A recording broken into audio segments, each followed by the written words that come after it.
सपने सभी देखते हैं, सपने सभी के पूरे होते हैं, पर सपने पूरे करने के लिए जरूरी होता है वही जोश, वही जुनून, वही आत्मविश्वास, वही आत्मशक्ति जो शुरू में थी।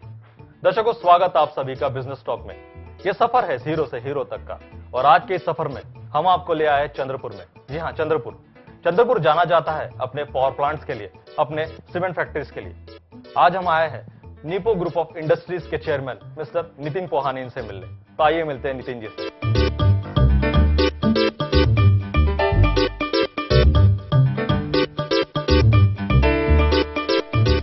Mister Nitin Pohane, chairman Nipo group of industries. 32 साल के नितिन पोहाने, इन्होंने अपनी नीपो इंडस्ट्रीज को भारत में ही नहीं बल्कि विदेशों में भी पहुंचाया है। नितिन पोहाने चंद्रपुर के पठानपुरा इलाके में रहते थे। उनके पिता श्री वसंतराव पोहाने, इनका सब्जियां बेचने का एक छोटा सा स्टॉल था। एक 8 बाय 8 के कमरे में 5 लोगों का परिवार उस समय रहता था। घर में पैसे की कमी थी, पर माता पिता, इन्होंने नितिन और उनके दोनों भाइयों को शिक्षा से वंचित नहीं रखा। पिता को व्यवसाय में बचपन से ही देखकर नितिन जी ने खुद भी बड़े होकर बिजनेसमैन बनने की ठान ली थी। 9वीं कक्षा में टूथब्रश और बैग्स बेचकर उन्होंने अपना पहला व्यवसाय शुरू किया।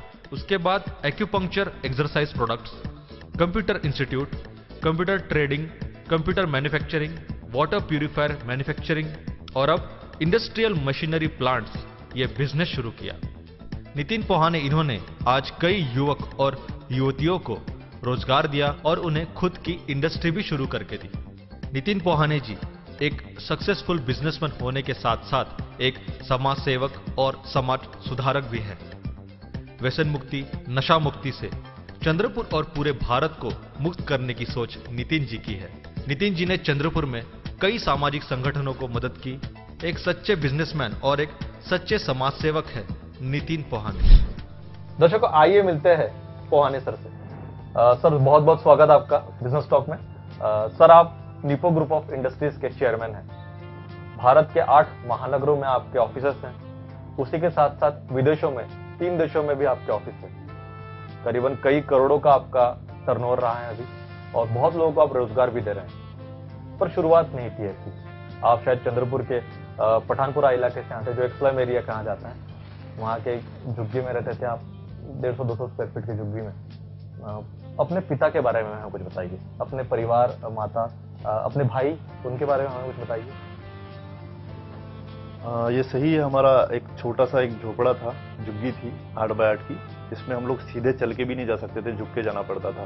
पठानपुरा एरिया था, और उसमें आजू बाजू का एटमॉस्फेयर भी उतना प्रोग्रेसिव या ग्रोथ होने वाला नहीं था। कुछ शराबी भी थे, कुछ छोटे नैरो माइंडेड लोग भी थे, और तरक्की का कहीं भी वहाँ कुछ आसार नजर नहीं आ रहा था। लेकिन पिताजी हमारे इतने सख्त थे कि उन्होंने कभी ऐसे माहौल में घुल मिलने नहीं दिया। एक अच्छा माहौल देने की कोशिश की, अच्छे संस्कार अच्छे संस्कार देने की उन्होंने बहुत जी, अच्छी कोशिश की। जी, बहुत अच्छी कोशिश की, और उनके ही संस्कारों की वजह से आज हम यहाँ पर पहुंचे। और वहाँ पर शराब की भट्टी है, उसके बाद लोगों का रिक्शा वाले या लेबर क्लास ज़्यादा था, 90% क्लास लेबर क्लास। आपके पिता शायद एक वेजिटेबल की दुकान थी। हाँ, वहाँ हमारी एक छोटी सी, हम भी लेबर क्लास में ही थे, हमारी एक वेजिटेबल की दुकान थी छोटी सी, जिसमें मम्मी भी सुबह से काम करती थी। सुबह आपकी माता भी वहाँ काम करती थी? बेहतरीन। सुबह 6 बजे से वो लोग स्ट्रगल ही करते थे, और इतनी ज्यादा मेहनत थी कि उनको देख के ऐसा लगता था कि इतनी मेहनत करने के बाद भी एक छोटे से 8 बाय 8 के झोपड़े में रहना है, और ये जिंदगी मैं आगे चल के ऐसे नहीं जीऊंगा, और मैं अपने माता पिता को एक अच्छी जिंदगी जीऊंगा। ये मेरी बचपन से सोच थी, लेकिन माहौल की वजह से मुझे कुछ सुझाव ही नहीं पड़ रहा था। कि आप कितने भाई थे? हम 3 भाई थे। 3 में से एक मेरे से छोटा जो था, उसकी डेथ हो गई 9th क्लास में ही, और जो सबसे छोटा था उसको इसमें इंडस्ट्री में या बिजनेस में उसको कुछ उतना रुझाव था नहीं, वो सिर्फ पढ़ाई में रहे। पढ़ाई में, तो अभी जॉब करते हो। तो आपके पिता ने शायद आपको इंस्पायर किया कि हाँ भाई, बिजनेस करना चाहिए, ऐसा कुछ? पिता को देखता था कि एक मेरे उसी समय से मेरा एक नजरिया बन गया कि छोटा सा रिक्शे वाला हो, सब्जी वाला हो, या मिडिल क्लास बिजनेसमैन हो, या बड़े से बड़ा इंडस्ट्रीज हो, चाहे अंबानी हो, गेट्स हो, इनमें 3 लोग, इनमें एक चीज कॉमन होती है, वो ईगो। इनको किसी के सामने झुक नहीं सकते। तो वही स्टडी मैंने उस समय की थी कि मुझे भी तो ईगो था कि मैं भी किसी के सामने झुकना नहीं चाहता और मैं कुछ बनना चाहता हूँ। वो सब जो मेरी थिंकिंग थी और उसके बाद जो प्रोग्रेस करना था, वो नौकरी में उतना ग्रोथ हम लोग नहीं कर सकते थे, ये सब मैं बचपन में सोचता था। लेकिन रास्ता तो मिल नहीं रहा था, तो फिर सोचा कि क्या करना। तो एक तो पढ़ाई शुरू थी उस वक्त, पढ़ाई शुरू थी। मतलब पिता ने आपको एजुकेशन दिया? क्लास में हमेशा फर्स्ट क्लास ही आया हूँ, ऐसा कभी एजुकेशन में पीछे नहीं। लेकिन रात रात भर पढ़ाई करता था, दिन में काम करता था, लेकिन पढ़ाई में भी कभी हमने पिताजी ने अभी पीछे नहीं रहने दिया हमें। वो कहते थे कि पढ़ाई करना बहुत जरूरी है, क्योंकि पिताजी कम पढ़े थे, हमारे माताजी भी कम पढ़ी थी, तो उनको उसका एहसास था कि पढ़ना कितना ज़रूरी है। और उन्होंने पढ़ा है दिन रात मेहनत करके, और पढ़ाई का नतीजा ही है कि आज सक्सेस देखने मिल रहा है। तो आपने पहला अपना जो बिजनेस है उसकी शुरुआत कौन से, मतलब किस समय की? 8th या 9th क्लास में था उस समय। मैं तो सोचा कि कुछ खुद का शुरू करना है। 9th क्लास में आपने सोच लिया था? क्योंकि पिताजी से थोड़ा सा झगड़ा हो गया था, और उसमें मैंने बोल दिया था कि 8 बाय 8 के छोटे से झोपड़े में आप रखते हो, और ऊपर से इतना सख्त आपका मिजाज है, ये है वो है, और आप हमेशा डांटते रहते हो, मारते रहते हो, तो मैं ऐसे नहीं रहूँगा। मैं 8 बाय 8 का झोपड़ा नहीं बनाऊंगा, मैं बनाऊंगा 12 बाय 12 का, मेरा बाथरूम ही रहेगा। क्या बात है।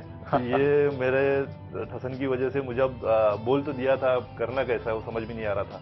अब जो बचपन में रास्ता दिखा, एक टूथब्रश घर घर जाके बेचने मतलब का। 9th क्लास में आपने सोच लिया था कि आपको खुद का कुछ ना कुछ व्यवसाय शुरू करना है। है। सर जानेंगे आपने आगे क्या किया, और एक छोटे से ब्रेक के बाद। मेरी चंद्रपुर में नॉर्ले इंडस्ट्री नाम से इंडस्ट्रीज है, जिसका ब्रांड नेम यूएमडी है, एक्वा है। ये इंडस्ट्री 2 साल से चंद्रपुर और आजू बाजू के 5 जिले में अच्छे से काम कर रही है। सबसे पहले मैं बेरोजगार था, लेकिन हर किसी का ख्वाब रहता है कि इंडस्ट्रिस्ट बनूं, लेकिन पैसा और मार्गदर्शन नहीं रहता है। लेकिन नितिन पोहानी जी जो मेरे कॉलेज फ्रेंड थे, उन्होंने मुझे गाइडेंस दिया कि इसी तरह से तुम अपनी इंडस्ट्री खुद की शुरू कर सकते हो, और उन्होंने मुझे मार्गदर्शन किया, और उनके मार्गदर्शन को मैं फॉलो करते करते मैंने आज खुद की इंडस्ट्री की है। मेरा इंडस्ट्री का नाम है जशील इंडस्ट्री, मेरा ब्रांड नेम है एक्वा किंग। नितिन पोहानी सर ने मुझे इस फैक्ट्री डालने के लिए सारी मदद की है।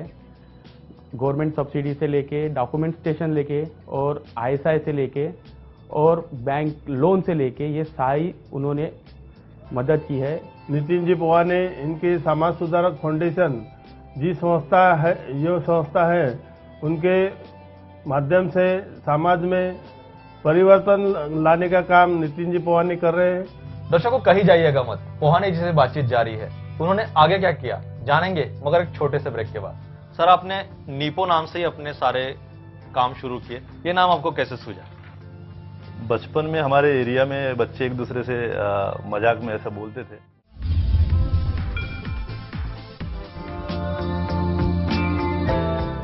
दर्शकों ब्रेक के बाद आप सभी का स्वागत।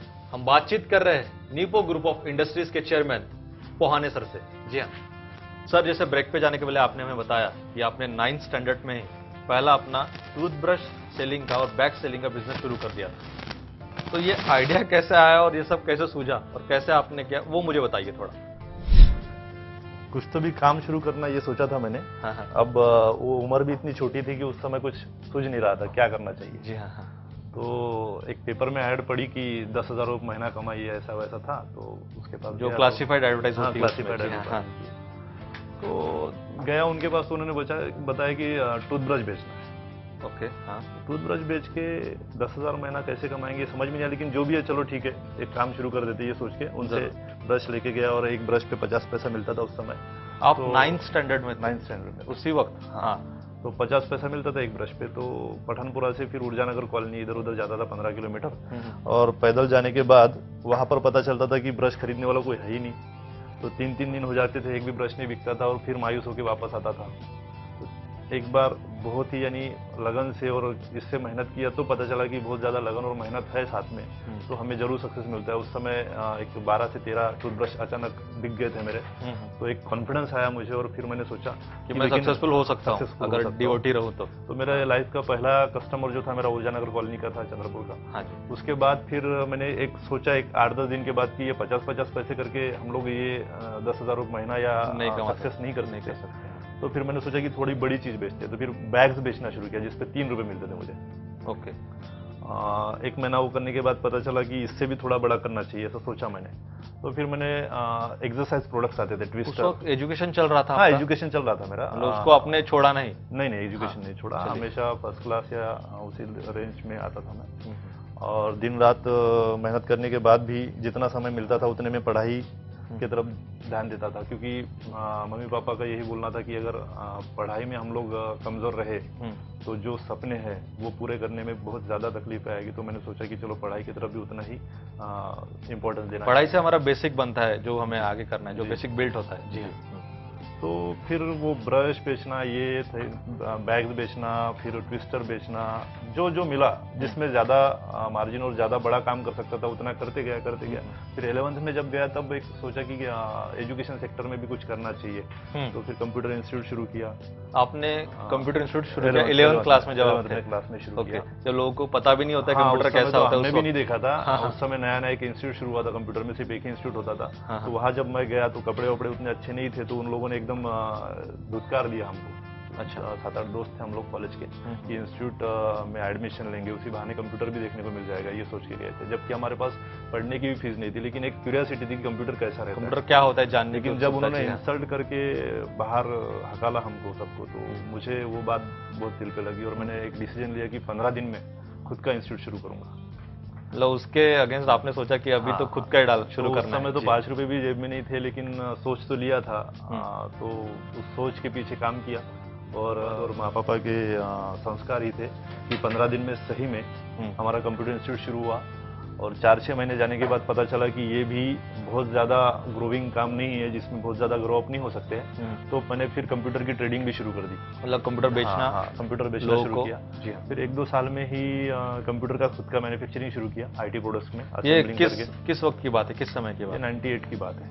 98 में शायद कंप्यूटर की क्रांति आ ही रही आ ही थी। रही जी हाँ, थी, जी। लोगों में उत्सुकता भी बढ़ रही थी, तो हाँ, लोग हाँ। खरीद भी रहे होंगे। हाँ, तो उस उसके समय बाद रेट भी काफी में 1,60,000 का एक कंप्यूटर आता था। जरूर उस समय। जरूर। तो वो सब जो शुरुआत की कंप्यूटर की, फिर STD machines, PCO machines, coin पे फोन, आज कश्मीर से लेकर कन्याकुमारी तक जितने भी कॉइन बॉक्स आप जो 1 रुपए डाल के फोन करते हो आप, हाँ हाँ। वो निप्पो जो कॉइन बॉक्स होते हैं, जी जी। वो निप्पो कॉइन बॉक्स अपने खुद के मैन्युफैक्चरिंग किए हुए क्या बात है पूरे सर। ऑल इंडिया में जाते थे।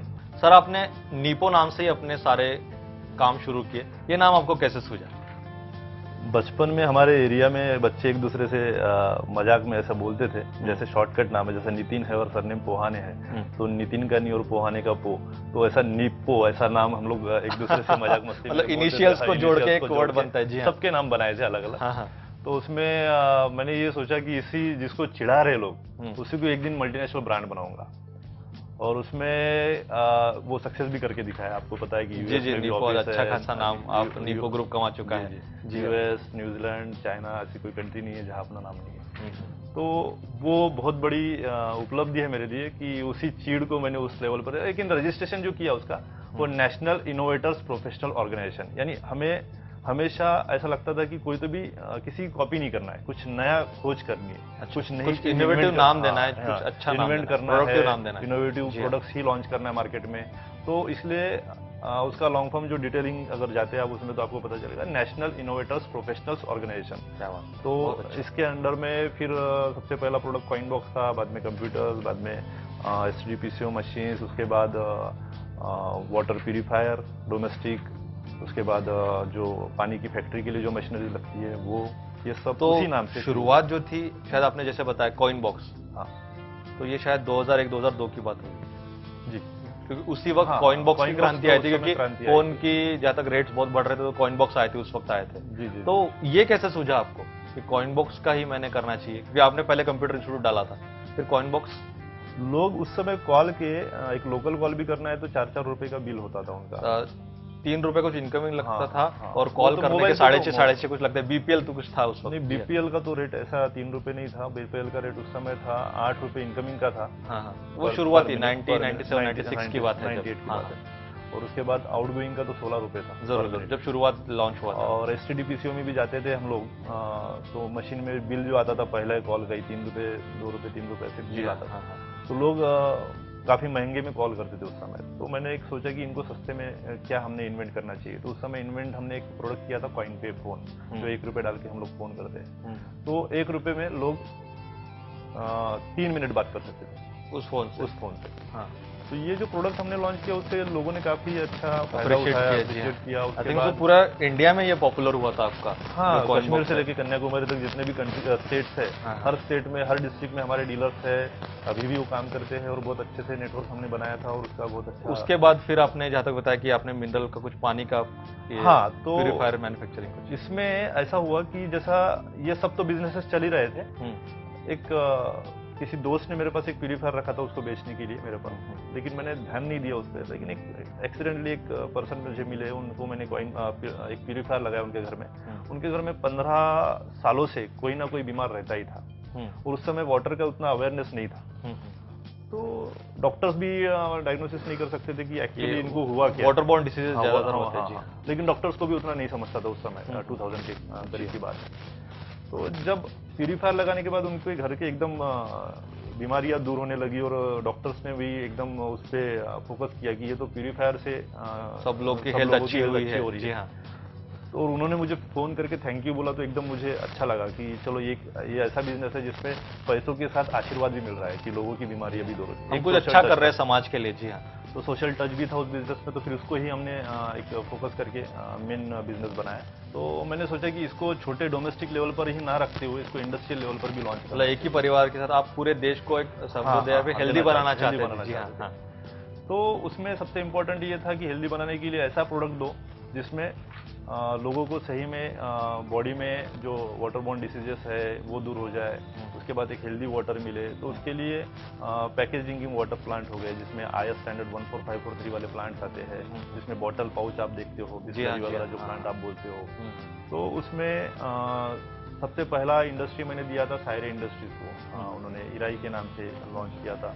बाद में नवले इंडस्ट्रीज में UMD एक्वा के नाम से उन्होंने शुरू किया। ऐसा करते करते आज 100 से भी ज्यादा इंडस्ट्रीज मैंने डेवलप करके दी। मतलब आपने इंडस्ट्री के जो प्लांट लगते हैं, जो मशीनरीज लगती है, उसका भी आपने इंडस्ट्री डाली। बिल्कुल बिल्कुल जी हाँ।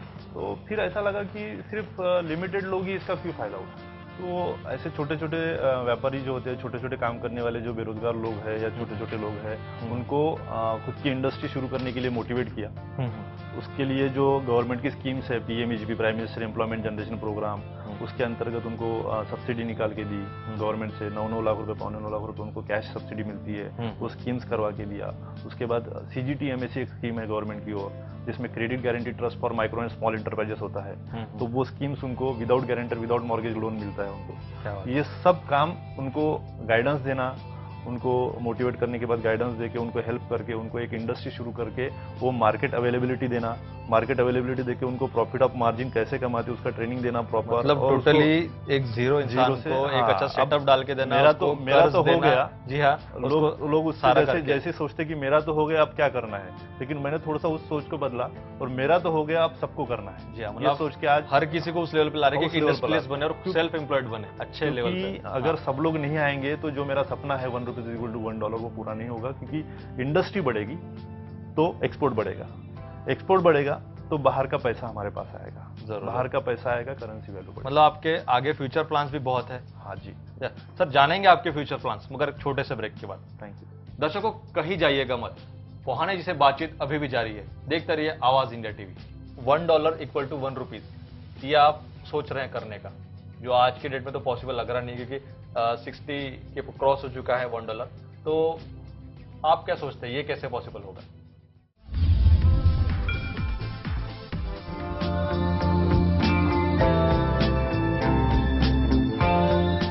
ब्रेक के बाद आप सभी दर्शकों का स्वागत। हम बातचीत कर रहे हैं नीपो ग्रुप ऑफ इंडस्ट्रीज के चेयरमैन पोहाने सर से। सर, जैसे ब्रेक पे जाने के पहले आपने हमें बताया कि $1 = 1 रुपीज, ये आप सोच रहे हैं करने का, जो आज के डेट में तो पॉसिबल लग रहा नहीं, क्योंकि 60 के क्रॉस हो चुका है $1। तो आप क्या सोचते हैं ये कैसे पॉसिबल होगा? सबसे पहले तो हमें हमारे जो इंपोर्ट है उस पर कंट्रोल करना पड़ेगा और एक्सपोर्ट पे ज्यादा जोर देना पड़ेगा। मतलब जो विदेशों से जो माल हम मंगाते हैं, हाँ, उसमें पैसा हमारा कटौती करनी पड़ेगी जी। और उसमें एक्सपोर्ट अगर बढ़ाना है तो सबसे पहले लोकल लेवल पर इंडस्ट्रीज की तरफ ज्यादा ध्यान देना पड़ेगा। जब मैन्युफैक्चरिंग बढ़ेगा, प्रोडक्शन बढ़ेगा, तो ऑब्वियसली हमें पूरा मार्केट मिलेगा बेचने के लिए। तो प्रोडक्ट रहेंगे, ज्यादा से ज्यादा मैन्युफैक्चर तैयार होंगे, ज्यादा से ज्यादा प्रोडक्ट्स तैयार होंगे, तो उसको हम लोग एक्सपोर्ट कर सकते हैं। मतलब जो चीजें आज भारत यूज कर रहा है, हाँ। वही चीज अगर भारत में ही बनी तो हमें बाहर से मंगाने की जरूरत नहीं पड़ेगी। बिल्कुल और बिल्कुल। भारत का वैसा भारत में ही यूज होगा, ऐसा आप कह रहे हैं? जी जी जी, ओके। हाँ। तो इसी सिलसिले में इसीलिए आपने सभी को रोजगार देने का आप सोच रहे हैं? जी जी जी। और जितनी इंडस्ट्री अभी है उतनी काफ़ी नहीं है, तो मतलब इंडस्ट्रीज बढ़ाना पड़ेगा। और इंडस्ट्रीज बढ़ाने के लिए मैंने और एक फर्म शुरू की है, कंपनी शुरू की है, निप्पो सिस्टम्स, जिसमें ट्रेनिंग एंड डेवलपमेंट कंसल्टेंसी की जाती है, जिसमें कि हम लोग जैसा एक छोटा सा पानठेले वाला हो या कोई भी छोटा सा पर्सन हो, उसको मोटिवेट करते हैं कि इंडस्ट्री शुरू करो, उससे ऐसा होगा वैसा होगा, तुमको एक अच्छी लाइफ जीने को मिलेगी। उसके बाद उसको मोटिवेट करने के बाद ट्रेनिंग देते हैं कि कैसे हम लोग उस सपने को पूरा कर सकते हैं। ट्रेनिंग देने के बाद प्रॉपर गाइडेंस उसको दिया जाता है और फॉलोअप दिया जाता है रेगुलर। और उसके बाद उसको एक इंडस्ट्री शुरू होने के बाद मार्केट अवेलेबिलिटी करा के दी जाती है। मार्केट अवेलेबल होने के बाद उसको फिर उसमें प्रॉफिट कैसे गेन करना, 1 की 10 इंडस्ट्री कैसे बढ़ाना, 10 की 100 कैसे बनाना इंडस्ट्री, ये सब हम लोग सिखाते हैं। जरूर। और ऐसे कई सारे लोगों को हमने अब तक तैयार किया हुआ है, और अभी फ्यूचर में भी हम लोग ऐसे कई सारे इंडस्ट्रीज बनाएंगे। यानी 1000 रास्ते हैं $1 करने के लिए, लेकिन उसमें से पहला रास्ता हमने ये चुना है। उसके बाद इंटरनेशनल प्रोफेशनल फेडरेशन और एक हमारी ऑर्गेनाइजेशन है, जिसमें वर्ल्ड की 65 इंडस्ट्रीज हम लोग उसमें एक होते हैं हर 2 महीने में एक बार।